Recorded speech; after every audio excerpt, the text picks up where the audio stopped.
اچھا علی بھائی میرا بڑا سادہ سا سوال ہے, اب یہ میں علماء کو جو آپس میں لڑتا ہوا دیکھ رہا ہوں نا, مطلب اس سے کتنے ملحد انسپائر ہو کے مسلمان ہو جائیں گے, کتنے کافر یہ کہیں گے کہ یار کیا اچھے لوگ ہیں, ہم آج اسلام قبول. بالکل نہیں لڑنا چاہیے, میں بالکل ان کو منع کریں, کیوں لڑتے ہیں مجھ سے, غلط بندے سے لڑ رہے ہیں. میں تو ان کو یہ کہتا ہوں چھیڑ انہوں نے شروع کی. دیکھیں 2008 میں نے لیکچرز دینے شروع کیے, 2009 میں میری ریکارڈنگ سٹارٹ ہوئی, 2016 تک 7 سال میری کسی ویڈیو کے اوپر کسی عالم کی تصویر تھم نیل کے اوپر نہیں ہوتی تھی. میں ڈائریکٹ گفتگو کرتا تھا, اس کے اوپر اس کی ہیڈنگ لکھی ہوتی تھی, تھم نیلز بھی نہیں تھے بنے ہوئے. 2015-16 میں آ کے ہم نے تھم نیلز بنائے. کتنے ویوز آتے تھے؟ 2014 کے بعد سے ویوز بڑھنے شروع ہو گئے تھے, جب آپ نے یوٹیوب بابوں پہ بات شروع کی. نہیں جب آپ نے سیکس کو رگڑنا شروع کیا. سرکار میں نے بابوں سے متعلق گفتگو تو پہلے دن سے کی ہے. ہمارا تو سٹارٹ ہی بابوں سے ہوا ہے نا. اس کی وجہ یہ کہ ہم بابوں کے ماننے والے تھے. ہمیں جب پتا چلا کہ بابوں نے ہمارے ساتھ دھوکہ کیا ہے, ہماری دعوت کا آغاز ہی اس کے ساتھ ڈیٹس کے ساتھ رکھا ہوا ہے. اچھا, انڈیا اور پاکستان کے بزرگوں کی 19 گستاخانہ عبارات کا تحقیقی جائزہ, جس میں چشتی رسول اللہ یہ ساری چیزیں موجود ہیں, اس کی ریکارڈنگ جو ہے 2012 کی ہے, اور تھم نیل اس کا بنا جا کے 2015 میں,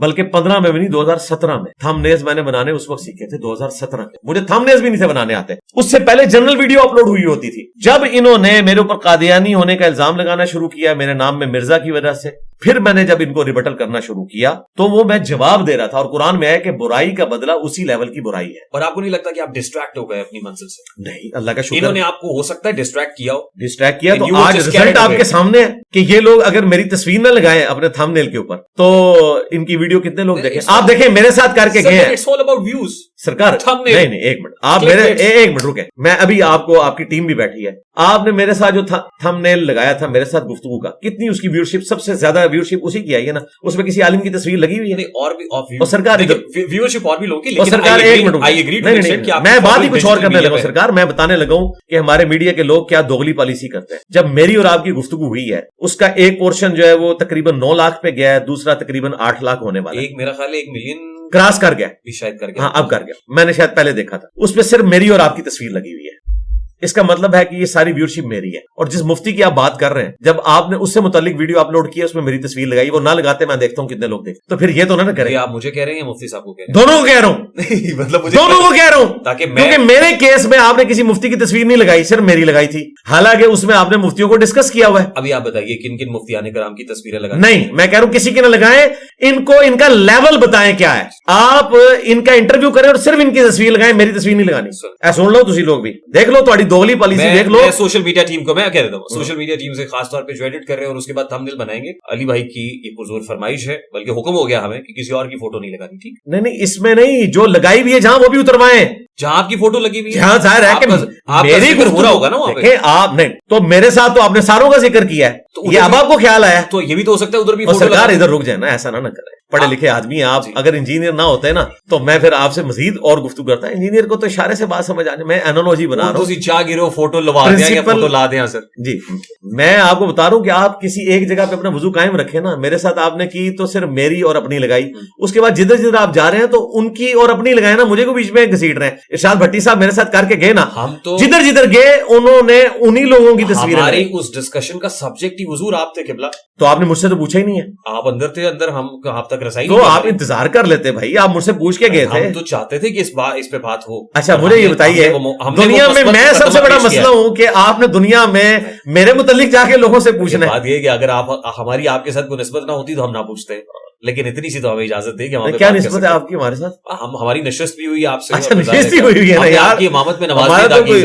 وہ تو آپ جہاں بھی جائیں گے ان کے پیچھے امامت, ان کی امامت بن کے ہم نے نماز بھی پڑھی ہوئی آپ کے پیچھے, آج بھی پڑھی. آپ آگے بھی پڑھ لیں, کوئی مسئلہ نہیں, میں پیچھے کھڑا ہو جاؤں گا. میرے نزدیک تو داڑھی شرط ہی نہیں ہے. ایشو کیا ہے امامت کی؟ دیکھیں ہم آپ غیر ضروری چیز میں ہم انوالو ہوتے رہیں گے, آپ کا بھی ٹائم بڑا قیمتی ہے. میں یہ کہہ رہا ہوں سر, ہمسایہ ملک کے اندر ایک ڈیبیٹ ہوئی, ایک ایتھیسٹ کی اور ایک ہمارے ریلیجیس اسکالر کی, مفتی شمائل ندوی کی, جاوید اختر صاحب کے ساتھ. تو ظاہر ہے ایگزسٹنس آف گاڈ کے اوپر بات ہو رہی ہے, اور اس کے بعد رپورٹڈلی بہت سارے غیر مسلم مسلمان ہو گئے. اچھا, جو کام آپ لوگ کر رہے ہیں اس سے تو غیر مسلم مزید متنفر ہو رہے ہیں کہ بھائی. تو یہ علماء کو سمجھائے نا. ابھی تو آپ بیٹھے ہوئے نا, میں آپ ہی سے 10 برسہ گزارش کر سکتا ہوں, میں اور آپ کی وساطت سے سب علماء سے کہہ رہا ہوں حضور ہے دیکھو, یہ ان کے سامنے بیٹھ کے آپ نے کہنا ہے, ان کے سامنے, اور آپ کو ویسا وہ جواب دیں گے کہ آپ ہم کہتے ہیں سر ہم نے کہا نہیں کہا. آپ دیکھیں ہمارے پرائم منسٹر نے ایک تقریر کی ہے کہ جید علماء, پھر ان کو ذرا خیال آیا کہ یار یہ میں کچھ زیادہ ہی کرنے لگا. ان کا نہیں, جید تو ایسی بات نہیں کر سکتے. حالانکہ سارے جید یہی بات کرتے ہیں, اور جید کو جید بنانے والے بھی یہی بات کرتے ہیں کہ فلاں کے پیچھے نماز ہوتی ہے, فلاں کے پیچھے نماز نہیں ہوتی, فلاں مسجد میں نماز پڑھیں فلاں میں نہ پڑھیں. قیام پاکستان 1500 علماء سے ہماری اسٹیبلشمنٹ نے لکھوایا اور اس میں ایک جملہ نہیں لکھوا سکے کہ سارے فرقوں کے پیچھے نمازیں پڑھنا درست ہے, سارے ایک دوسرے کو چندہ دے سکتے ہیں, آپس میں رشتہ داری کر سکتے ہیں. یہ لکھا ہی نہیں ہوا. نہیں ہماری تو مسجد میں کوئی غیر مطلب کسی اور مسلک کا بندہ نماز پڑھ اچھا اب مجھے بتائیے, غسل نہیں ہوتا تب تک مسجد تیار. آپ مجھے بتائیے, پرائم منسٹر یہ تقریر کر رہے ہیں, اگلے دن ہی سارے لوگ آ گئے اور انہوں نے جواب دینے شروع کر دیے ہیں پرائم منسٹر کو. وہاں کوئی نہیں کھڑا ہوا کہ حضرت صاحب یہ آپ کیا بات کر رہے ہیں. تو میں یہ سمجھتا ہوں فرقہ واریت سب سے بڑی لعنت ہے, اور اس فرقہ واریت کے کسٹوڈین علماء ہیں. یہ جو ٹاپک ہے نا ایگزسٹنس آف گاڈ, اس کے اوپر تو ڈسکشن کرتے ہوئے چیزیں سامنے نہیں آتی نا. آپ کو تو ایک وہ پہلو نظر آ رہا ہے. آپ نے ان لوگوں کی ویڈیوز دیکھی ہیں جنہوں نے یہ کہا کہ جو ایگزسٹنس آف گاڈ کے اوپر ایتھیسٹ کے سامنے اسلام کا دفاع کر رہے ہیں, ان کا تو اپنا اسلام ثابت نہیں ہے.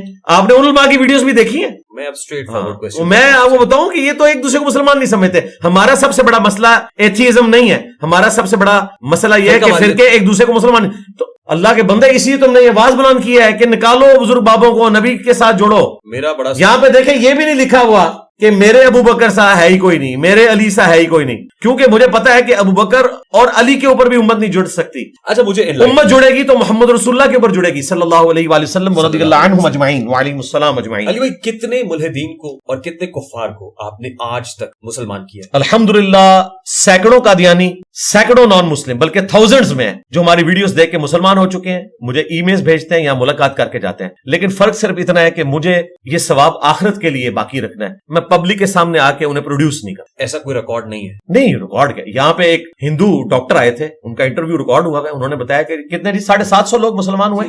ہاں, اور وہ ہندو سے مسلمان ہو کے انہیں وہ بات سمجھ آئی ہے. آپ کے پاس آ کے کتنے لوگ ہندو سے مسلمان ہو کے انہیں وہ بات سمجھ آئی ہے جو ہمارے علماء کو نہیں آتی. انہوں نے اپنے فرقے کو ڈکلیئر ہی نہیں کیا, ان کا مسلمان ہے, انہوں نے مسجد پہ کسی فرقے کا نام ہی نہیں رکھا, اور وہ کہہ رہے ہیں ہم انجینئر صاحب سے متاثر ہوئے ہیں, ان کی ویڈیو ریکارڈ ہے. حالانکہ میں نے نہیں وہ ریکارڈ کی, انہوں نے اپنے پلیٹ فارم سے کی ہے. تو الحمدللہ سینکڑوں نہیں ہزاروں میں لوگ موجود ہیں. الحمدللہ. آپ سمجھ رہے ہیں میں یہ سوال کیوں کر رہا ہوں؟ میں اس لیے کر رہا ہوں اور آپ کی وساطت سے سبھی کے لیے, سبھی علماء کے سامنے کرنا چاہتا ہوں کہ ہم آپس میں دستوں کے ربائیں, باہم دستوں کے ربائیں لڑ رہے ہیں. ملحدین جی بالکل ایسا نہیں ہونا چاہیے. اور اس کا سولوشن بھی بتائیں نا. ایک تو ہم رونا پیٹنا ڈالیں, وہ تو سارے رو پیٹ کے میڈیا پہ بھی اٹھ جاتے ہیں. سولوشن کیا ہے؟ سولوشن یہ ہے کہ آپ نے امت کو اس شخصیت کے اوپر جوڑنا ہے جس کو اللہ تعالیٰ نے آسمان سے کتاب دے کر انسانیت کے لیے آخری پیغمبر بنا کے بھیجا, جس کی قبر مدینے میں صلی اللہ علیہ وسلم. جب تک آپ نبی صلی اللہ علیہ وآلہ وسلم کے اوپر امت کو نہیں جوڑیں گے, امت کبھی بھی ایک نہیں ہوگی. اگر آپ مسجد کے باہر لکھیں گے اہل سنت والجماعت حنفی بریلوی, اہل سنت والجماعت حنفی دیوبندی, تو مجھے بتائیں امت کہاں سے جڑے گی؟ حنفی تو ایک عالم دین ہے امام ابو حنیفہ رحمۃ اللہ علیہ, جو نبی الاسلام کی وفات کے آلموسٹ 70 سال کے بعد پیدا ہوئے اور 150 ہجری میں فوت ہو گئے. ان سے پہلے صحابہ اور تابعین موجود تھے. انہوں نے اپنے نام کے اوپر کوئی مسجد نہیں بنائی, کوئی فرقہ نہیں بنایا, انہوں نے بھی نہیں بنایا ہوگا لیکن لوگوں نے ان کی طرف منسوخ کیا. اور دیوبند یو پی انڈیا کا ایک شہر ہے جہاں 1867 میں ایک مدرسہ بنا. اس سے پہلے دنیا میں کوئی مسلمان اپنے آپ کو حنفی دیوبندی نہیں کہتا تھا. اور معذرت کے ساتھ جن عالم دین کا آپ ذکر کر رہے ہیں نا, وہ بھی حنفی دیوبندی ہیں, اپنے آپ کو فخریہ حنفی دیوبندی کہتے ہیں. تو جب آپ اپنے آپ کو حنفی دیوبندی کہیں گے ایک دوسری صدی ہجری کے بندے کے ساتھ جوڑ کے اور ایک 14ویں صدی ہجری کے بندے کے ساتھ جوڑ کے, تو پھر امت کیسے جڑے گی؟ آپ کو چاہیے آپ اپنے آپ کو مسلم کہیں. ہم دیکھیں محمدی بھی نہیں کہلاتے, یہ پوائنٹ ٹو بی نوٹڈ. مسلمان اپنے آپ کو محمدی نہیں کہتے, correct me if I am wrong, مسلم کہتے ہیں. حنفی, شافعی, حنبلی, مالکی. اب ظاہر ہے جو امام ابو حنیفہ کے ماننے والے ہیں وہ ان کو فالو کریں گے اور حنفی کہلائیں گے. اب یہاں پہ فار ایگزامپل آپ کو کسی ایک کو چننا ہے اور آپ کو اس کو فالو کر, کیا ایٹ دا سیم ٹائم آپ سبھی کو فالو کر سکتے ہیں؟ جی ہم نے تو ایک کو چن لیا نا, اس کے ہوتے ہوئے ہمیں تو کوئی نظر ہی نہیں آ رہا, کیا کریں ہم. اور یہاں سے جو دین جی نبی الاسلام نے دین, دیکھیں ائمہ اکرام نے بھی ہمیں یہی کہا ہے. امام حنیفہ, امام شافعی, احمد بن حنبل, امام مالک, سفیان ثوری ہوں, اوزائی ہوں, اور جتنے ہیں, امام جعفر صادق علیہ السلام ہوں رضی اللہ عنہم اجمعین وعلیہم السلام اجمعین, ہم تو ساری دعائیں ان کو دیتے ہیں. ان میں سے کسی نے نہیں کہا کہ آپ نے ہماری بات کو حرف آخر سمجھ. ان سب نے کہا کہ قرآن و سنت کو فالو کرنا ہے, ہماری کوئی بات قرآن و سنت کے خلاف ہو آپ سے چھوڑ دیں. یعنی یہ سب یہ کہہ کے گیا ہے کہ میرے نبی صاحب ہے ہی کوئی نہیں, تیرے بابے تھے شاہی کوئی. کیا یہ تاثر درست ہے کہ آپ نے یوتھ میں ڈاؤٹس کریٹ کیے ہیں, مسلم یوتھ میں, رادر دین کہ کوئی اصلاح ہوتی, ڈاؤٹس کلیئر کیے ہیں؟ بالکل ٹھیک ہے, ڈاؤٹس کلیئر کیے ہیں, بالکل کریٹ شیشہ کر دیے ہیں, کریٹ کیے ہیں. میں کہہ نہیں کلیئر ڈاؤٹس کریٹ. کون سا ڈاؤٹ؟ فار ایگزامپل ابھی ہم نے نماز ظہر اور عصر ایک ساتھ ادا کی ہے. ہمارے یہاں نہیں ہوتا, مطلب ہم نے 3:05 پہ شاید ظہر پڑھی اور اس کے فوری بعد عصر کے لیے صف بندی کر کے شروع کیا. مطلب enlighten me if I am not. اور پھر اس میں میرے جو لیفٹ سائڈ پہ آپ کے ایک اسٹوڈنٹ کھڑے ہوئے تھے, انہوں نے ظہر پڑھی وہ ہاتھ چھوڑ کے پڑھی, اور پھر اس کے بعد جب عصر پڑھی تو ہاتھ بندے ہوئے تھے, اور میں نے ظہر ہاتھ باندھ کے پڑھی اور عصر چھوڑ کے. ایگزیکٹلی. مطلب وہ آپ کے اسٹوڈنٹ ہے, بٹ ایسے ہی وہ دیکھ رہا تھا میں کہ جو آپ نے ہاتھ باندھے ہوئے تھے انہوں نے ہاتھ چھوڑے ہوئے تھے, پھر اگلی میں آپ نے ہاتھ چھوڑ دیے تھے اور انہوں نے ہاتھ باندھے ہوئے تھے. تو تھوڑا سا وہ مطلب میرے ڈاؤٹ خلل چل رہا تھا کہ سنت یہ کیسے ہو رہا ہے. دونوں سنت طریقے ہیں. نبی علیہ السلام نے ہاتھ چھوڑ کے بھی نماز پڑھی ہے, ہاتھ باندھ کے بھی پڑھی. اسی طریقے سے نبی صلی اللہ علیہ وآلہ وسلم کانوں تک رفع الیدین بھی کیا ہے اور کندھوں تک. صحیح مسلم میں کانوں تک کا ذکر ہے, بخاری میں کندھوں تک کا. تو ایٹ دا سیم ٹائم دونوں طریقے سے کرنا آپ سمجھتے ہیں جائز ہے؟ جی بالکل درست. لیکن رفع الیدین کریں, رفع الیدین چھوڑے نا, رفع الیدین کرنا. اور یہی ہوا نا کہ 4 اماموں کے ماننے والے ظاہر ہے نہیں, 4 اماموں کے ساتھ اس کا تعلق ہی نہیں ہے. میں نے نبی علیہ السلام کا ذکر کیا. دیکھیں امام وہ ہیں, اماموں کے والدین بھی ابھی پیدا نہیں ہوئے تھے, نبی علیہ السلام دنیا سے تشریف لے گئے تھے. تو آپ پھر ان کو مائنس کر دیتے ہیں ان کی اسٹرگل کو. کوئی اسٹرگل ہے, جو ان کی اسٹرگل ہے اس کو لے کے آئے نا. ایک شخص امتی ہے, اسے امتی کے درجے پہ رکھے نا. ایک شخص عالم دین ہے, اس کو عالم دین کے درجے کے اوپر رکھے نا. میں آپ کو اب ایک ایگزامپل کے طور پہ سمجھاتا ہوں کہ ایک شخص اپنے آپ کو نبی صلی اللہ علیہ وآلہ وسلم کے دین کے خادم کے طور پر پیش کرتا ہے, اور وہ کہتا ہے کہ میں دین کی خدمت کرنے کی کوشش کر رہا ہوں, میں نبی الاسلام کا فرمان آپ تک پہنچا رہا ہوں. جہاں میرے پاس کوئی حدیث موجود نہیں ہے, میں تابعین کے اقوال سے میں چیزیں اخذ کرتا ہوں, اور جہاں مجھے وہ بھی نہیں ملتی میں اجتہاد کر لیتا ہوں. بعد میں ایک دوسرا شخص آتا ہے اور وہ کہتا ہے کہ اس شخص نے جو اجتہاد کیا تھا غلط ہے, کیونکہ ہمیں حدیث مل گئی ہے کہ نبی الاسلام نے اس معاملے میں یہ حکم فرمایا ہے, لہٰذا ہم اس شخص کے اجتہاد کو چھوڑیں گے, حدیث پہ عمل کریں گے. تو اس نے وہ اس امام کی کوئی توہین نہیں کی ہے, اسی امام کی بات مان. اور آج دیکھیں ہم ایسے خوش نصیب ہیں کہ ان سارے اماموں کے پاس جو نالج تھا ہمارے ایک کلک کے دوری کے اوپر وہ نالج اویلیبل ہے. یعنی امام بخاری نے صحیح بخاری لکھی, میرے ٹیبل کے اوپر یہ 6 اماموں کی پوری زندگی کی کمائی رکھی ہوئی ہے, جبکہ ہر امام کے پاس اپنی زندگی کی ایک ایک کمائی تھی. اس سے بھی بڑھ کے ہم نے ایسی ویلیو ایڈیشن کیا ہے کہ اگر ہم امام بخاری سے یہ کہیں کہ آپ صحیح بخاری سے یہ حدیث نکالیں کہ عمار کو ایک باغی جماعت قتل کرے گی, عمار انہیں اللہ اور جنت کی طرف بلا رہے ہوں گے اور وہ جماعت جہنم کی طرف بلا رہی ہوگی, تو یہ حدیث نکالیں, تو امام بخاری کو کم از کم 5 سے 10 منٹ چاہیے حدیث نکالنے کے لیے, کیونکہ وہ پہلے چیپٹر نکالیں گے, اس کے بعد وہاں پہنچیں گے. ہمارا اسٹوڈنٹ بتائے گا کہ سر آپ کو نہیں پتا, چند سال پہلے آپ کی کتاب میں انٹرنیشنل نمبرنگ ہو چکی ہے, اس حدیث کا نمبر ہے 2812, یا میرے موبائل میں ڈالیں 2812 تو فوراً حدیث کھل جائے گی. امام بخاری نے حدیث کی نمبرنگ نہیں کی تھی, ایون آیات کی بھی نمبرنگ بعد میں ہوئی ہے. تو ویلیو ایڈیشن اتنی ہو چکی ہے کہ اب ہمارے پاس ایک فنگر ہلانے کے اوپر سارا نالج ایک جگہ پہ جمع ہے. ان ڈاؤٹس کو کلیئر کرنے کے لیے آپ یونیورسٹیز میں کیوں نہیں جاتے؟ یونیورسٹیز میں مجھے جانے کی ضرورت نہیں. یونیورسٹیز کے ٹیچرز, ان کے اسٹوڈنٹس میرے پاس یہاں آتے ہیں, میں ان کا بگ بردر ہوں. اچھی بات ہے یونیورسٹیز میں جانا, بری کالج نہیں کوئی برا نہیں ہے, لیکن میں بتا رہا ہوں وہ ادھر آتے ہیں. ہاں, اور یونیورسٹی میں بھی بچے جب کلاس میں بیٹھے ہوتے ہیں, آڈیٹوریم میں بیٹھے ہوتے ہیں, اپنے موبائل لے کے بیٹھے ہوتے ہیں, اس میں انجینئر صاحب کو سن رہے ہوتے ہیں. میں جاننا یہ چاہ رہا ہوں اس میں حکمت کیا ہے, واٹ سٹاپس یو؟ ضرورت نہیں ہے جانے کی, سیکورٹی رسک انوالو. سیکورٹی سب سے بڑی وجہ یہ سیکورٹی رسک پر. دوسرا, ہم نے آم کھانے, پیڑ تو نہیں گرنے. میں ایک کرسی میں بیٹھ کے, ایک اکیڈمی میں بیٹھ کے پوری دنیا میں بیٹھے ہوئی جین زی کے موبائل میں پہنچ چکا ہوں, تو مجھے کیا ضرورت ہے کہ میں کہیں اوپن گیدرنگ کروں اور ان کی لائف کو بھی ونریبل کروں, اپنی لائف کو بھی ونریبل کروں. میں ان کی لائف یہ زیادہ افیکٹو میڈیا افیکٹو ہے. اب دیکھیں جس طرح آپ لوگوں کو اب سمجھ آ گئی ہے کہ آپ جس ٹی وی چینل کے اوپر جاب کر رہے ہیں, آپ کا جو سوشل میڈیا ہے اس کی ویورشپ اس چینل سے بھی بڑھ گئی ہے. تو اب یہ ضد ہے نا کہ کوئی چینل یہ کہ نہیں چینل, تو پھر تمہیں پتا ہے چینل, جس طرح لوگ جب چینل پہ صحافی آنا شروع ہوئے تو لوگوں نے نہیں جی اخبار تو تمہیں پتا ہے اخبار ہوتا ہے, ان اخبار کو پڑھتا بھی نہیں سوائے سموسے پکوڑے دے. تو وقت کے دھارے کے ساتھ آپ نے اپنے آپ کو اپڈیٹ کرنا ہے. بلکہ میں کا لفظ نہیں بولتا, میں ہمارا یہ پلیٹ فارم سب کو سپر سیڈ کر گیا. یہ سارے پریشان ہیں, ہاتھ پاؤں بھول گئے. آپ نے دیکھا ہے سارے اکٹھے ہو کے ایک بندے کی بات کر رہے ہیں, کسی اور کی تو بات ہی نہیں کر رہے, سارے اکٹھے ہوئے میں. کیوں؟ میں نے اس وقت اس میں انٹرسٹ اپنی شو کی 2008-9 میں, جب ان کو پتا بھی نہیں. اور دوسرا, میں نے پروڈکٹ ایسے ہی لا کے مارکیٹ میں رکھی کہ قرآن کی آیت کا ریفرنس ڈسپلے کر کے, حدیث کا ریفرنس اس کو ڈسپلے کر کے. ان کے پاس تو دکھانے کے لیے کچھ ہے نہیں ہے. یہ اگر اس وقت آ بھی جاتے تو مقابلہ نہیں کر سکتے تھے, اب تو بالکل نہیں کر سکتے, کیونکہ اب یہ اپنی عوام کے سامنے کو بونگی مارتے ہیں نا, تو لوگ پوچھتے ہیں کہ حضرت یہ کیا. مثلا آپ نے وہ مفتی صاحب کا ذکر کیا اور انہوں نے کہا کہ میں نے غوث پاک کی, شیخ عبد القادر جیلانی کی توہین کی ہے. توہین تو یہ لوگ کروا رہے ہیں. یہ خود ایسے واقعات بیان کرتے ہیں کہ عبد القادر جیلانی نے اپنے ایک مرید کو صرف اس وجہ سے کہ اس نے وضو کروانے کے بعد لوٹے کی ٹوٹی قبلہ رخ نہیں رکھی تھی، جو نہ قرآن ہے نہ سنت ہے نہ دین ہے، یہ اپنی طرف سے من گھڑت ایک چیز ہے، تو اس کو غصے سے یوں دیکھا، جلا کے راکھ کر دیا، اور پھر لوٹے کی طرف دیکھا تو لوٹے کی ٹوٹی قبلہ رخ کر دی۔ تو میں نے عرض کیا تھا کہ حضرت صاحب سے کہتے کہ پہلے لوٹے کی طرف دیکھ لیتے، وہ قبلہ رخ ہو جاتا، مرید تک پہنچتے ہوئے اس سے ان کا ٹھنڈا ہو جاتا۔ اب مجھے بتائیں یہ دین آپ کیا نان مسلم کو پیش کر سکتے ہیں؟ وہ زیادہ زیادہ اسے ہالی ووڈ کی ایک فلم سمجھیں گے اور کہیں گے کہ دیکھیں جی یہ لیزر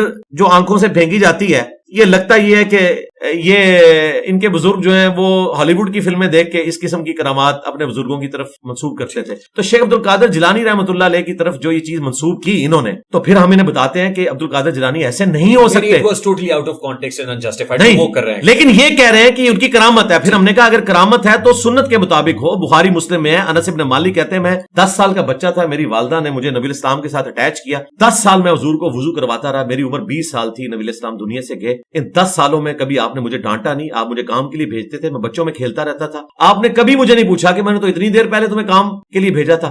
زیادہ زیادہ ہوتا تھا کہ آپ میرے پیچھے کھڑے ہوتے تھے اور پیار سے یوں کبھی آنکھوں پہ ہاتھ رکھا، کبھی کان پہ، 19 پیار سے میں نے تمہیں فلاں کام، اچھا یا رسول اللہ بھی کرتا ہوں۔ آپ اپنے بزرگوں کو رسول اللہ سے منسوب کرتے ہیں، وہ تو 10 سال اپنے کسی اسٹوڈنٹ کو ڈانٹے بھی نہ، اور تمہارے بزرگ جو ہیں ان مریدوں کو جو بےچارے اپنی آخرت بنانے آئے تھے جلا کے راکھ کر دیں، اور اس کا رزلٹ یہ نکلے گا کہ قرآن میں ہے کہ جس نے ایک مؤمن کو ناحق قتل کیا وہ ہمیشہ کے لیے جہنم میں ہے۔ انہوں نے مریدوں کی کیا آخرت بنانی تھی، ان کے پیر صاحب نے بقول ان کے اپنی بھی آخرت ہمیشہ کے لیے برباد کر لی ایک ناحق قتل کر۔ اب جب میں یہ باتیں کرتا ہوں کہتے ہیں کہ یہ بزرگوں گستاخی، اور گستاخی تو آپ کر رہے ہیں، آپ کہیں یہ جھوٹ ہے، فراڈ ہے، اور یہ واقعہ باپا جانی نے لکھا ہوا ہے، امیر اہل سنت الیاس قادری صاحب، جی جی میرے ایکس مرشد۔